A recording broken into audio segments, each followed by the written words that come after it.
Welcome to the Forever Better Academy podcast, where you will be given the principles, tools, and techniques to reach the next stage on your journey of self-mastery. Who could you become? I'm your host, Wade Vincent. Hey guys, welcome back. Forever Better Academy podcast. This is Wade Vincent. Your goals are worth dying for. And if they're not, then they're not big enough goals.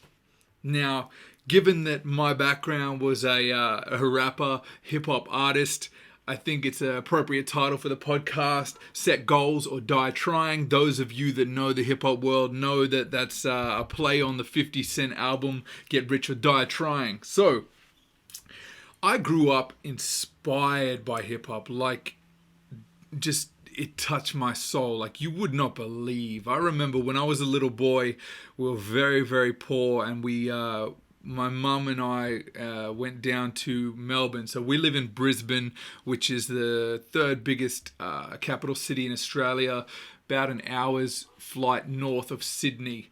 And Melbourne is an hour south of Sydney, give or take. So we couldn't afford a flight. The very first time I got on a plane, I was 23 years old. We just didn't have that luxury. And funnily enough, it was hip-hop that got me on planes to begin with. So I digress, though. We went on a train ride because it's all we could afford. So we caught a train, but we jumped on a train and we went from Brisbane. And we rode the train all the way down to visit my mum's brother, my uncle. And on that train ride, I was 5 years old, and I saw graffiti for the very first time. And it just blew my mind. I remember vividly just seeing colors and the array of blended patterns and it was like a giant cartoon on a wall, like a comic book in real life, and it just blew my mind. And I remember this clear as, and I said to my mum, when I grow up, I want to do that. And you know, as any other parent who would hear your child say something like that, you're just, supportive and, if you're a good parent. And my mum said, of course you can do that. You could learn to, do artistic endeavors, if you will. So she wasn't discouraging or nor encouraging of the fact that, graffiti was an illegal act. She just didn't want to crush that artistic fire that was ignited within me. So, and thankfully she didn't, because it shaped my life. Years later, I became a graffiti artist. And then as per usual, got in a bit of trouble and, got my course corrected, if you will. So, but more or less what it was it meant everything to me. It just, from that young age, it just hit my soul, and it was on. That was it. It created this imprint that I just couldn't get out of my head. And when they in 1988 they had a World Expo in Brisbane, and it was basically like a massive, almost like a world fair. I don't know if they even still do these around the world, or if it was just a one-off thing, but and they called it that in Australia. But it was like a showcase of all different cultures and a celebration of just humanity in essence. It was beautiful. And I was a little kid. I was like, I think I was 6 years old at the time in the World Expo, maybe still 5, and I saw breakdancers, b-boys. So they would kill me if they heard me say breakdancers. The correct term is b-boys, b-girls. So I just was captivated, and that was it. It was on. Let's get it, and probably. Obviously I didn't jump into it at that age, but it was there. It just it took hold. And as I got older and it started to blossom, and those feelings came out, and I reconnected with that world and became immersed in it, became a part of my life. It drove who I was, and I had big goals, right? Big ambitions, big dreams, and the key was, how do I take this thing that I'm in love with, that gives me the greatest joy and gives me a sense of purpose, and turn that into a career or something that can be that I can live on and do for the rest of my life. So I realized early on, I wasn't. I tried. If for any one of those out there that know this or don't know this, hip hop has four elements. So the essence of it was there was b-boying, graffiti art, MCing, which is rapping, and DJing. So real like turntablism, like actual craftsmanship, like speaking with your hands, manipulating the records, creating something new, which is what hip hop is in every element, really, is taking something from nothing, creating something, right? And I guess that's part of what appealed to me, that creation, inspires you and allows you to free yourself and express yourself. I could feel a joy when I danced, when I was painting murals, when, I tried to DJ. I wasn't very good, but I tried, but the one that really took hold for me, that I saw there was a laneway for me to pursue, was the rap side of things. So the MCing, I was spellbound by the words. It was something in it, and I think maybe there's an overlap in that, because the graffiti is words, putting the words, turning them into a mural. It's an artistic expression, and the word was the foundation. Your name, your tag, who you are, and you got to pick who that was. And for those of you that are watching the video, you can see my tattoos here. So my rap name at the time was Prophet Razor. Prophet as in biblical, and razor like a razor blade, but spelled a little differently, like the whole Tupac thing. Spell it a little bit hip hop, if you will, right? So when I was doing graffiti, my tag was Raise, and I didn't want to obviously get on stage when I was rapping and use that name, because there's that anonymity around graffiti. You're supposed to be stealth. You want to get up and you get your name out and be everywhere, but you don't want everyone to know who you are. You want them to know of your work, so to speak. So at the time, I was with a group of other friends, and we decided, how do we take our music to the next level? We don't want to just be MCs like everyone else. So we decided, it was all about knowledge of self and learning and understanding, and we decided we'd be prophets, tell the future, talk about those stories and inspire people with great wisdom, right? So this is the foundation. This is still part of why I do what I do. It's all just an evolution. So it's just deep rooted in hip hop culture. And so at the time there was three of us, and we all took those names. There was Prophet Right, there was Prophet Quick, and then myself was Prophet Razor. So that became the avenue, because as I said, you can absolutely make a career in anything that you commit yourself to, and graffiti's no different. There's incredible artists that make a living off it. Some of the people I grew up with travel the world, and they still do this to this day. So what really appealed to me when I was drawn in and captivated by the words. So as I said, there's the overlap with the graffiti being, a visual representation on the words, and then the poetry side. I was so enthralled by the intricacy of the rhyme patterns.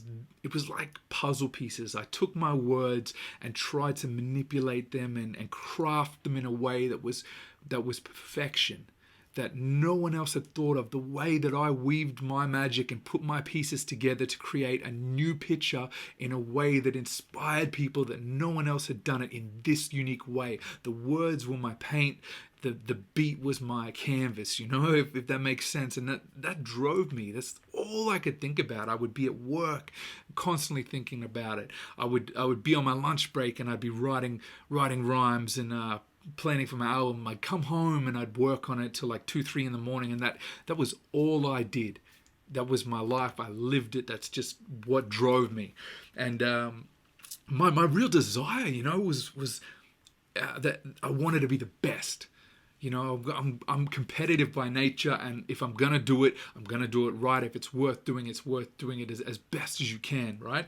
And so I dove in deep, and I had to be the best. That was my goal. Outside, that typical bravado, braggadocio, that hip hop, like just stand your ground. That was the era. It's a little different nowadays. There's elements, it never goes away, but that '90s hip hop that I grew up on, it taught you had to have that bravado. Yeah, you just had to hold your ground, stand your own.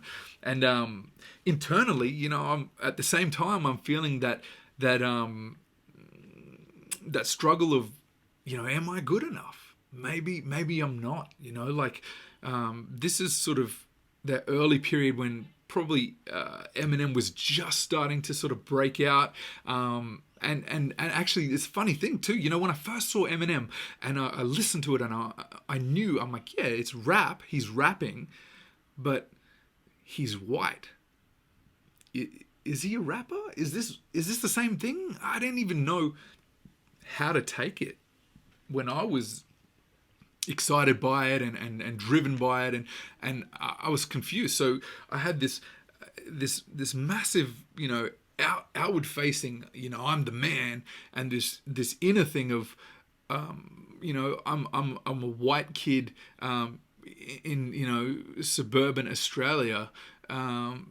It's not exactly the normal or typical career path for a rapper, right? I mean, like, as I said, we're poor, but we weren't living in ghetto. We're not in poverty. Like, we were just, not as well off as other people, but we're still, living in a blessed country, right?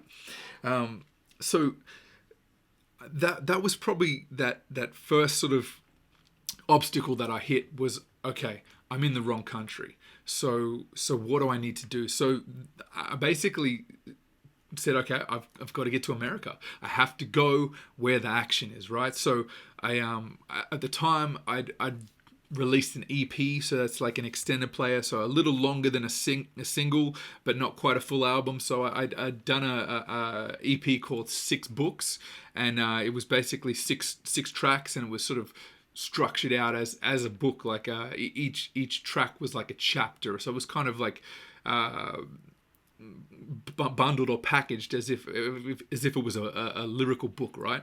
And I took the money from that I got back. I made a little bit of money off that, and bought a plane ticket to New York, and from there, made my plan. Okay, I'm gonna get out. I'm gonna go to New York. So that's the birthplace of hip hop. That's Mecca. For us, it's like that's where you got to be, where it was birthed from, right? So went over to New York, and didn't really have, and this is part of what I think I've grown from and learnt from now, is that I didn't really have the clearest, concise goals structured. So as I said, I knew my goal, bam, want to be the best rapper, but I didn't define how I do that, or even in another sense, or why do I want to be the best rapper? So I was just driven by that competitiveness and knowing that that's the end goal, but not mapping why I wanted to get there, how I was going to get there, and what it would take to get there, right? So went to New York, and only for a small time. Like, I'm not talking like 6 months, 12 months, years, but I just went for like, I don't know, it was barely 2 weeks, right? So again, it wasn't really well thought out, but I just knew I had to get out and take those steps, take action. So I'm out, and then when I got there, I jumped online and I bought a list of record executives, A&R, people that could look for, like, basically talent scouts, and I had albums with me. And I'd packaged up albums into, went to the U.S. Postal Service, post office, grabbed a stack of their mailers, and put one of my EPs in each one, and like a little Reese's Pieces, like a chocolate, like a gift, to try and sort of get attention, or just make my stuff stand out a little bit, rather than just sticking the EP in the mailer. And at the time, my job, back in Australia, was a courier driver. So what I did, my plan is I basically threw on a high vis vest that I brought with me, and went and I delivered those mailers. So I didn't stick them in the mail. I got the names of the executives, prepared all the mailers, wrote out the address and everything else, and then in essence pretended that I was the delivery driver and went around New York to all these different offices and buildings and took those packages and delivered them myself. And doing whatever I could, just trying to take action and make something happen. And the plan was just to get it in front of anyone and everyone who had some sort of power or could make things happen within the music industry, right? And and again, like this is me, a couple of weeks deep, just doing stuff and not even thinking through the real logical approach to this, because there's people, you think about, they spend their lives, working on their music and their craft and doing gig after gig after gig, and getting attention and just grinding away, right? Now, I was doing that in Australia, but that wasn't the right place to do it for what my ambition and aim was. So again, I hadn't mapped it out correctly, hadn't planned it right, just was taking action, but not calculated action on why or how. So it was almost ludicrous to think that doing that I'd be just magically discovered by a couple of small actions. This takes a lot of hard work, like anything that's worth doing. You got to keep grinding away because you believe with absolute certainty there's no other choice for you but to do this till it works, right? And it again, and at the whole time I'm still facing that internal struggle of maybe I'm not good enough, I wasn't bad. I was reasonable. I did some amazing shows and incredible opportunities and did some things. I was blessed to meet, amazing people that inspire me and I looked up to since I was a kid, and it wasn't really very well put together is what I'm trying to say. So I really didn't follow any precise goals, and that was a thing. What I really want to get across is that was what let me down, is that I didn't map it out.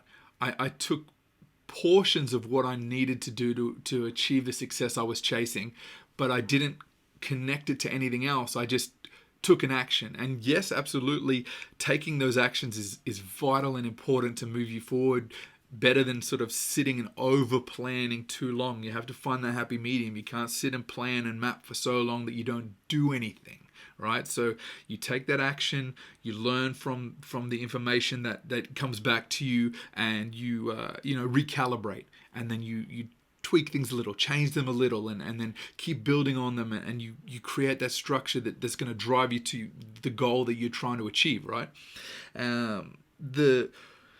The real outcome, obviously I'm sitting here, I'm talking to you on the Forever Better Academy podcast. I didn't become a famous rapper, okay? In case that isn't obvious to you. I did some amazing gigs. As I said, one of the best gigs I ever got to do, I got to support Ice Cube at the Australian Institute of Sport down in Canberra, which is the capital of Australia.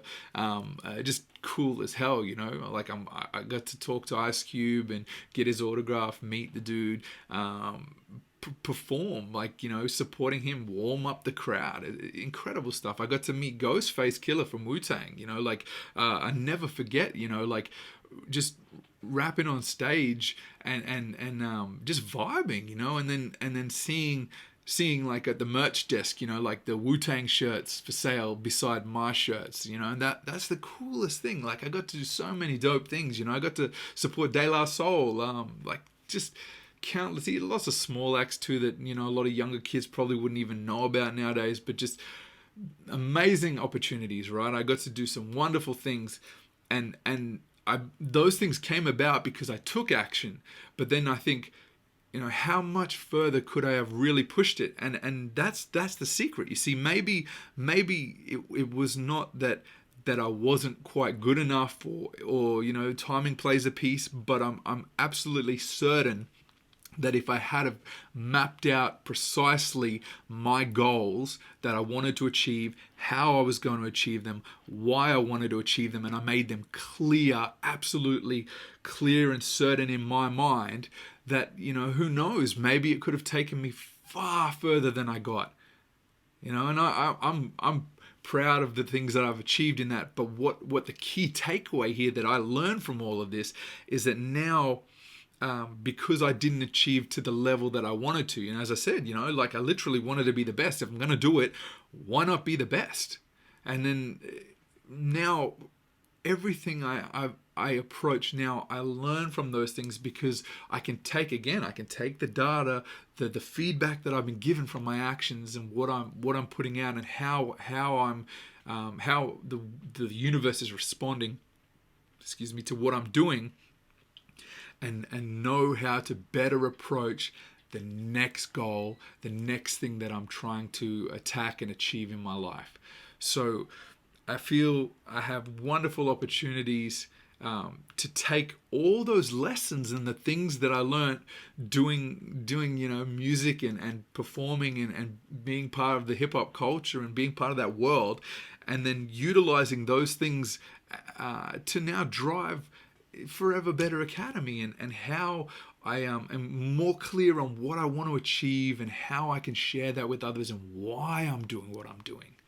So that's really what I want to share with you guys, is of the utmost importance. No matter what it is that you're trying to chase and grab hold of, what your dream and goal is, your goal is worth dying for, 100%. And if it isn't, then your goals aren't big enough, because that goal should be so important to you.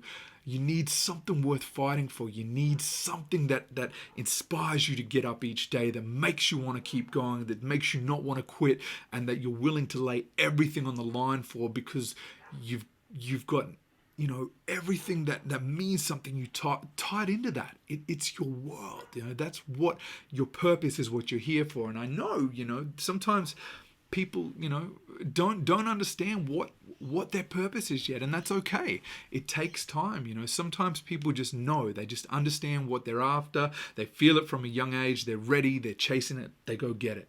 Some people have to go through lots of different experiences before they figure out what lights that fire in their soul.